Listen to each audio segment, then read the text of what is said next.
नमस्कार दोस्तों, स्वागत है आप सभी का ऑनलाइन अड्डा फॉर स्टडी यूट्यूब चैनल पे। जैसा कि दोस्तों आप सभी जानते हैं, किसी भर्ती से संबंधित कोई भी सूचना होती है आप सभी को ऑनलाइन अड्डा फॉर स्टडी चैनल के माध्यम से दी जाती है। उसी क्रम में इस वीडियो में हम बात करेंगे तमाम लेटेस्ट अपडेट को लेकर। तो वीडियो को जल्दी से लाइक कर दें, साथ में शेयर कर दें और चैनल को सब्सक्राइब करना बिल्कुल ना भूलें, जिससे कि इसी प्रकार की ऑथेंटिक जानकारियाँ आप सभी को मिलती रहें। तो जैसा कि आप सभी को पता है कि उत्तर प्रदेश के अंदर कोरोना संक्रमण काफ़ी तेज़ी से फैलता हुआ दिखाई दे रहा है। सिर्फ उत्तर प्रदेश के अंदर बात नहीं करेंगे, पूरे देश के अंदर आप सभी को पता है संक्रमण अपने कहीं न कहीं चरम पे जा चुका है। अब ऐसे में कई अगर बात करें राज्यों के माध्यम से लॉकडाउन जैसे हालात देखने के लिए मिले हैं, तो उत्तर प्रदेश के अंदर भी लगभग यही होता हुआ दिखाई दे रहा है। लेकिन अब ऐसे में चौंकाने वाले आंकड़े सामने आते हुए दिखाई दे रहे हैं, जो कि यूपी पंचायती चुनाव के बारे में है कि कोरोना का सबसे बड़ा जो कैरियर बनता हुआ दिखाई दे रहा है, जहां पे जानकारी मिली है कि 5 गुना तेजी से बढ़ गया है संक्रमण पंचायती चुनाव के बाद से।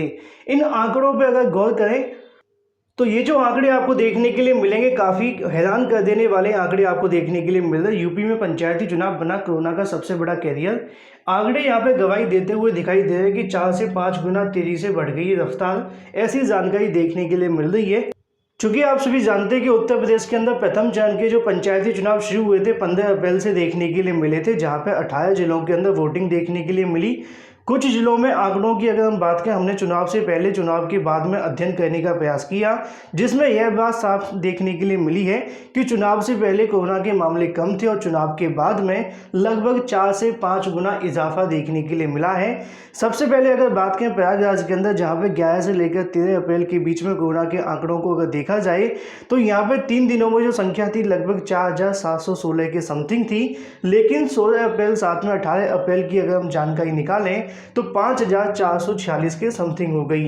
अगर बात करते हैं बरेली के अंदर, तो यहाँ पे भी चुनाव के बाद से 11 से लेकर 13 के बीच में लगभग 668 कोरोना के मरीज पाए गए थे, जबकि चुनाव के बाद यहाँ पे आपको जो संख्या बढ़ करके देखने के लिए मिली, जो कि 3 गुना से ज़्यादा हो गई, 1824 के समथिंग। इसी प्रकार अगर हम आगे बढ़े महोबा की बात करें, तो यहाँ पे भी आपको लगभग 57 मरीज मिले थे। लेकिन जैसे ही आंकड़े यहाँ पे 16 और 18 के निकाले गए, तो लगभग 241 जो मरीज हैं वो सामने आए हैं। इसी प्रकार 16 से लेकर 18 अप्रैल के बीच में इन जिलों में बढ़ते हुए दिखाई दिए मामले। अगर हम बात करें संत कबीर नगर की, जहां पे 109 थे, बाद में 233 जो मामले वो दर्ज किए गए। इसके अलावा रामपुर के अंदर भी लगभग 106 मरीज पहले मिले थे और 16-18 के बीच अगर देखा जाए तो यहाँ जो संख्या बढ़ करके 437 के समथिंग हो गई। और ऐसा ही लगभग सभी जिलों के अंदर देखने के लिए मिला है। नीचे अयोध्या के बारे में जानकारी दी गई है, जहाँ पहले 314 थे तो बाद में लगभग 719 हुए। इसी प्रकार आगरा की अगर हम यहाँ बात कर ले, तो यहाँ पे 486 से बढ़कर सीधे 1113 जो मरीज है वो सामने आए थे। सबसे ज़्यादा कानपुर नगर की जानकारी आप सभी को देखने के लिए मिल जाती है कि पंचायती चुनाव से पहले लगभग 2863 थे, बाद में अगर हम देखें तो 5068 के समथिंग आपको जो आंकड़े हैं वो देखने के लिए मिले हैं। मतलब यहाँ से स्पष्ट हो जाता है कि उत्तर प्रदेश में पंचायती चुनाव होने के बाद से लगातार कोरोना का जो संक्रमण है काफ़ी तेज़ी से बढ़ा है। और ऐसी जानकारी एबीपी गंगा के माध्यम से उनके जो संवाददाता हैं उनकी रिपोर्ट के अनुसार यहाँ पे जानकारी दी गई है। जो भी चीज़ें वीडियो में बताई गई हैं उन्हीं के अनुसार जो आंकड़े देखने के लिए मिले हैं, जिससे स्पष्ट है कि पंचायती चुनाव के बाद से कोरोना संक्रमण और भी तेज़ी से बढ़ा है। ऐसी जानकारी आप सभी को नीचे देखने के लिए मिल जाती है। लेकिन वहीं दूसरी तरफ बात करें उत्तर प्रदेश के अंदर संपूर्ण लॉकडाउन के बारे में, अगर आपको याद होगा तो हाई कोर्ट के माध्यम से 2 बार यहाँ पे आदेश दिए गए कि उत्तर प्रदेश के अंदर लॉकडाउन लगाने पे विचार किया जाए। एक बार तो आदेश ही दे दिया गया कि 5 जिलों के अंदर लॉकडाउन लगा दिया जाए, जिसको सरकार सुप्रीम कोर्ट लेकर चली गई और वहाँ से सरकार को राहत मिल गई।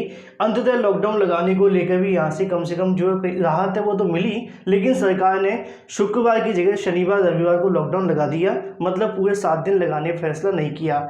अब आज एक बार फिर से सीएम के माध्यम से बयान दिया गया है संपूर्ण लॉकडाउन के बारे में। उनका क्या कहना है मैं आपको दिखाऊंगा। तो यहाँ पे आपको देखने के लिए मिलेगा सीएम योगी जी के ऑफिशियल हैंडल के माध्यम से यहाँ पे जानकारी दी जाती ट्वीट करके कि वर्तमान परिस्थितियों में उत्तर प्रदेश में पूर्ण लॉकडाउन लगाने को लेकर कोई विचार नहीं है। हमें लोगों के जीवन साथ में जीविका दोनों की चिंताएं हैं। परिस्थितियों का आकलन करते हुए सरकार सभी जरूरी जो कदम है वो उठा रही है, ऐसी जानकारी मुख्यमंत्री सर के माध्यम से दी जाती है। ऐसे में लगभग जैसा कि आप सभी को पता है कि लगातार मन में सबके सवाल है, क्या संपूर्ण लॉकडाउन उत्तर प्रदेश के अंदर लगेगा जिस प्रकार संक्रमण बढ़ता हुआ दिखाई दे रहा है। हालांकि हाई कोर्ट के माध्यम से भी आदेश दिए गए हैं, सरकार ने भी शनिवार रविवार का लॉकडाउन लगा दिया है। लेकिन अगर बात करें संपूर्ण लॉकडाउन के बारे में, बार बार सरकार के माध्यम से सफाई दी जा रही है कि अभी तक इसको लेकर कोई विचार नहीं किया गया है। हालांकि आसपास के राज्यों के अंदर आपको ऐसे मामले देखने के लिए मिले हैं। तो फिलहाल उत्तर प्रदेश के अंदर अभी तक लॉकडाउन के बारे में कोई चीज़ें नहीं है। लेकिन अगर हम बात करें एक और अपडेट को लेकर, जो कि है पंचायती चुनाव के बारे में, यहाँ पर होने वाले पंचायती चुनाव को भी स्थगित कर दिया गया है। मैं आप सभी को अपडेट दिखा दूंगा सबसे पहले, क्योंकि अभी थोड़ी देर पहले हमने यहाँ पे जानकारी देखी कि पंचायती चुनाव की बात से आप सभी को बताएं कि कोरोना का जो संक्रमण है वो बढ़ा है। अब पंचायती चुनाव आपको देखने के लिए मिलने वाले थे बिहार के अंदर, जहां पे कल से शुरू होने वाली ट्रेनिंग को भी यहाँ पे स्थगित कर दिया गया है। ऐसी जानकारी न्यूज़ 18 की अगर बात की झारखंड चैनल के माध्यम से दी गई है और आप सभी को ट्विटर हैंडल से भी देखने के लिए मिल जाएगी। साथ ही आप सभी यहाँ पे देखेंगे कि 15 दिनों के बाद में एक बार फिर से समीक्षा बैठक की जाएगी और उसके बाद में आपको जो फैसला है वो लिया जाएगा। मतलब बिहार के अंदर पंचायती चुनाव को स्थगित कर दिया गया है।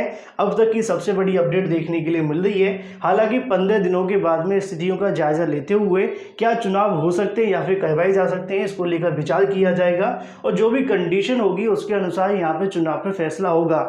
लेकिन फिलहाल बिहार के अंदर होने वाले पंचायती चुनाव को स्थगित कर दिया गया है और कल से शुरू होने वाली ट्रेनिंग को भी यहाँ पर स्थगित करने का जो आदेश है वो इलेक्शन कमीशन के माध्यम से जारी किया गया। जैसा कि नीचे आप लोग देख पा रहे हैं कि राज्य निर्वाचन आयोग करेगा समीक्षा 15 दिनों के बाद में और उसके बाद जो भी होगा आपको बताया जाएगा। लेकिन उत्तर प्रदेश के अंदर जो शेड्यूल पहले से जारी किया गया था उसी के अनुसार फिलहाल पंचायती चुनाव जारी है। हालांकि इसको लेकर हाईकोर्ट ने भी सवाल खड़े किए थे, लेकिन अभी सरकार के माध्यम से चुनाव लगातार कंटिन्यू करवाए जा रहे हैं। वहीं दूसरी तरफ बात करें अपनी अगली अपडेट को लेकर, जो कि है दोस्तों यूपी मेट्रो को लेकर। जैसा कि आप सभी को पता है कि हाल ही में इसकी जो परीक्षा है वो आपको देखने के लिए मिली थी 17 अप्रैल को। अब ऐसे में इसकी जो आंसर की है वो जारी कर दी गई है। जिन्होंने अभी तक आंसर की नहीं देखी ऑफिशियल वेबसाइट पर जाकर चेक कर सकते हैं। जैसा कि आप सभी को पता है कि लगभग 67-68 हज़ार छात्रों ने इसमें आवेदन तो किया था परीक्षा में शामिल होने के लिए। लेकिन अगर परीक्षा में बैठने वालों की संख्या की हम बात करें, 60% से ज़्यादा ने परीक्षा छोड़ भी दी थी। ऐसी जानकारी मीडिया रिसोर्सेज के माध्यम से दी गई थी।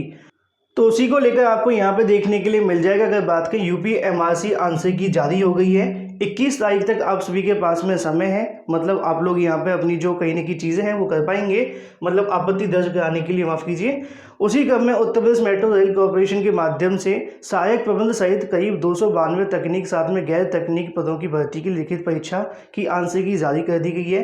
लिखित परीक्षा 17 अप्रैल को आयोजित की गई थी। अब ऐसे में आंसर की पर आपत्ति दर्ज करने के लिए ऑनलाइन लिंक जारी कर दिया गया है, जो कि 21 अप्रैल मतलब कि आज को एक्टिव कर दिया गया है। जो परीक्षा में शामिल हुए थे वो आधिकारिक वेबसाइट पर जाकर आंसर की चेक कर सकते हैं। उसी क्रम में आप सभी को यहाँ पे देखने के लिए मिल जाएंगे अलग अलग आप सभी के सामने पोस्ट के अनुसार पदों की संख्या। हालांकि ज़्यादा अभ्यर्थी इसके अंदर सम्मिलित नहीं हो पाए थे कोरोना संक्रमण के चलते, तो ऐसे में उम्मीदें ऐसी भी हैं कि कट ऑफ काफ़ी कम रहेगी, लेकिन पदों की संख्या बहुत ही ज़्यादा कम है। अब यहाँ पे कितने छात्रों का क्या क्या स्कोर आए, कितने छात्रों ने आंसर की मिला ली है और कितनों ने नहीं मिलाई, कमेंट करके अवश्य बताएं। उम्मीदें ऐसी है कि पिछली बार की तरह ज़्यादा कट ऑफ नहीं रहेगी। बाकी जो भी होगा आप सभी को अगली वीडियो के माध्यम से या फिर बाद में बताया जाएगा। फिलहाल आप सभी का स्कोर क्या है कमेंट करके अवश्य बता देना। वहीं दूसरी तरफ बात करें 69,000 के नवनियुक्त शिक्षकों के बारे में बड़ी खुशखबरी देखने के लिए मिल रही। काफ़ी लंबे समय से इंतजार था।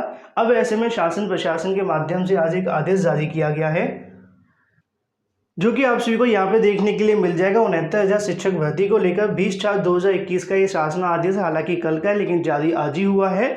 उसी क्रम में जानकारी आप सभी को देखने के लिए मिल जाती है कि 13 मई के शासन आदेश के अनुसार तमाम यहाँ पे जो नियुक्तियां हैं वो देखने के लिए मिली थी 69,000 शिक्षक भर्ती के अंतर्गत, जिसमें 36,000 साथ में 37,000 जो आप सभी को नियुक्तियां करवाई गई थी, 36,590 और 31,000 उन सभी के यहाँ पे डॉक्यूमेंट वेरिफिकेशन को लेकर जो आदेश है वो जारी किया गया है।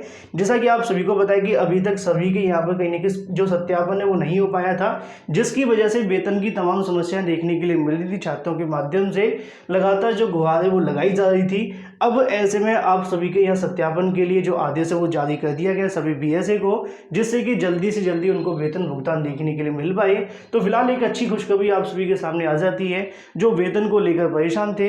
हालांकि कई जिलों के अंदर वेतन जारी भी कर दिया गया, जिनको नहीं मिला था अब उनको भी जल्द देखने के लिए मिल जाएगा। तो कितनों को मिला है कमेंट करके बताना बिल्कुल ना भूलो। जिनको नहीं मिला है पेशेंस रखिए, जल्द आप सभी के सामने जो चीज़ें वो स्पष्ट हो जाएंगी। वीडियो को लाइक और शेयर करना बिल्कुल ना भूलें। फिलहाल इस वीडियो के माध्यम से नहीं, thank you for watching this video.